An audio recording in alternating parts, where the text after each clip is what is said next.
By the way, an NBA All-Star. What's that? Don't short me my year now. I know it wasn't a long year, but don't short me Oh, my you played year. 15 years. Yeah, don't short me my half a season with Milwaukee. Not that half a season, my 4 games with Milwaukee now. How many games was it? It was a cup of coffee. But it was 15 years. Well, I didn't count it, but people told me it was year of service, so hey. Well, in your pension. With that, yeah, it counts. You but go with for your me, pension. Yeah, but for me, I was like, So it was a waste. I talked about earlier, I had a top 10 most valuable people. I included some coaches there. Yeah, definitely. A lot of people, be as honest as you can with me. Okay, I'm a football guy, and then I love the NBA. Troy Aikman, John Elway, Peyton Manning called teammates out. Gotcha. Okay, they dealt with upstairs and players. Yeah. There was a bridge. Chris Paul's a guy I love. Yeah. He is not well liked by players. You played with him. Yeah. Of your 15 years you played with him, why don't guys like him?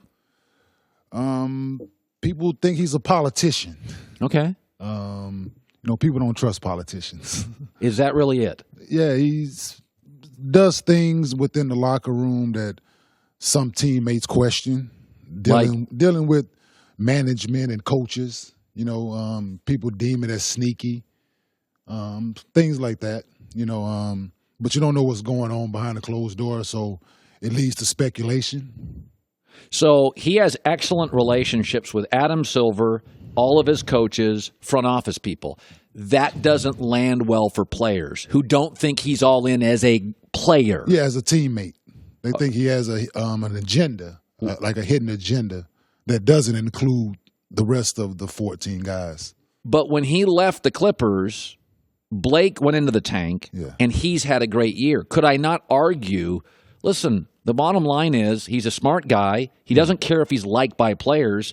Ultimately, he's a really valuable player. Oh, he is. No, he does his job well, which is... You didn't like him? Facilitate the ball to his teammates. He did well for Blake. And he plays defense. Yeah, and he made Blake a lot of money into an all-star. He made DeAndre Jordan a lot of money. I'm saying both of those guys, but it for some guys it's deeper than basketball. It's about relationships. It's about, do I trust you in more than just a basketball sense for some guys. You were all about winning. I think you like him. Yeah, winning, but when it comes across as like being selfish at times, if you want, like, Chris Paul numbers are great throughout the years. Assist numbers are excellent. Yeah. But for some people, it's like that's the only thing he can do is get an assist or a turnover. So when they get the ball, they're in position that they have to do something with, and so the numbers are going to be there. Like, in that sense, for some people, like that's a selfish way to play basketball. All right, so that's but for people that number people and analytic people and all that, it's great. No, I mean, analytically, he's one of the best guards that's ever played the game. So the guys upstairs, by the way, love it. They love it. But for some guys that need the ball to get into their thing. Couldn't I argue the other? Blake Griffin's the selfish guy. Blake Griffin, analytic people don't like Blake Griffin. They're like, he's not an efficient player. Well, everybody's not in analytics. Well, but analytics are now, they're dominating the league. And that's the sad part. Is it? Yeah, because you need real basketball people that know the game of basketball with those guys. You just can't have analytics dominating. I think it needs to be a nice mixture. Well, Golden State has a mixture. Steve Kerr played. Yes. And Bob Myers is the analytic guy. Okay, that's fine. Daryl Morey's the analytic guy, but Mike D'Antoni was a good European player. So that don't correlate to the right now. Like, I think you need people that played this game in place with those guys and the analytical guys. So which is fine. You're not anti-analytic. Not at all, because that's part of that's the way of the future. I'm with that. I get it. Yeah. And it's been part of the league for years now. I get that. But you also, like, people have let the eye test, whether you can play or not, whether can you help me win or not. But Blake, and that has nothing to do with analytics.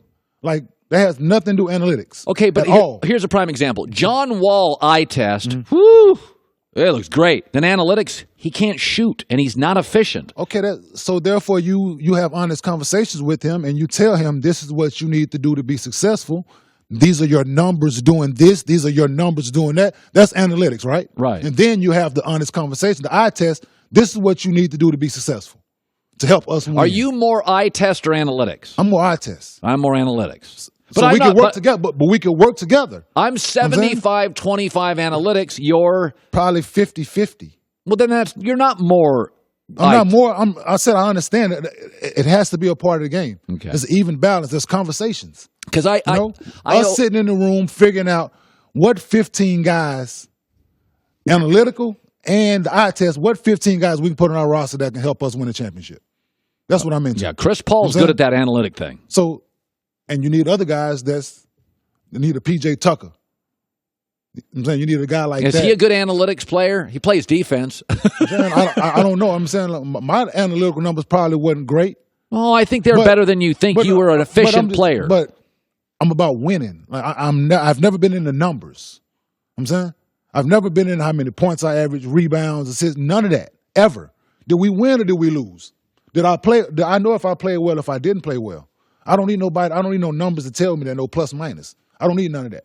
So of all the great players you've played with, and Chris Paul's certainly a great player, yes. Of all the great players you played with in 15 years, I mean, you played Nets and Nuggets and Clippers and Knicks and Bucks, so you probably played with, is it fair to say in your career you played with 10 great players? I mean, I'm talking high-end great players that will get Hall of Fame consideration. 8, 10? That's stretch. Oh, that's 6? A stretch. 6. So of the 6, 7. 6 to 7 Hall of Fame worthy guys, Chris Paul was the least liked of those players. From his teammates, yes. I would probably say yes. All right, well, I appreciate your honesty on that.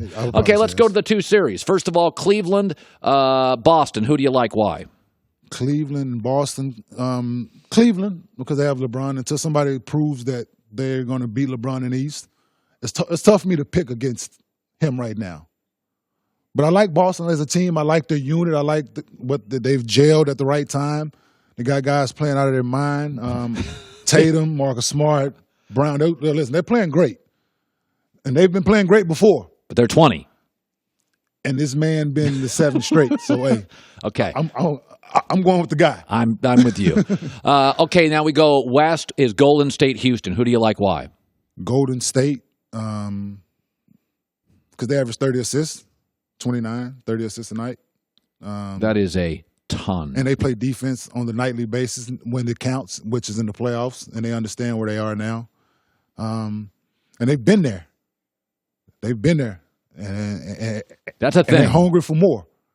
If you listen to Draymond's comments the other day, like they look at Houston as being in the way of getting another championship. Yeah. So I think they're locked in.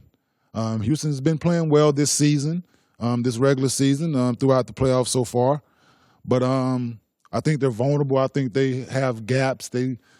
A team in Minnesota who they let get close at home and get a game. Like it's the stuff like that I'm reserved to pick them. You know what I'm saying? So I'm Harden and Chris Paul haven't had a lot of nights where they both play great on the same night. And they need that every night to beat them. Every night. To beat Golden State, they need that every night. I totally agree. Good seeing you, Kenyon Martin. Good stuff. Hi, everybody. Thanks for watching. Subscribe here to get the latest from the show. Also, be sure to check out more of the best clips from The Herd or go watch a few segments from other shows on FS1.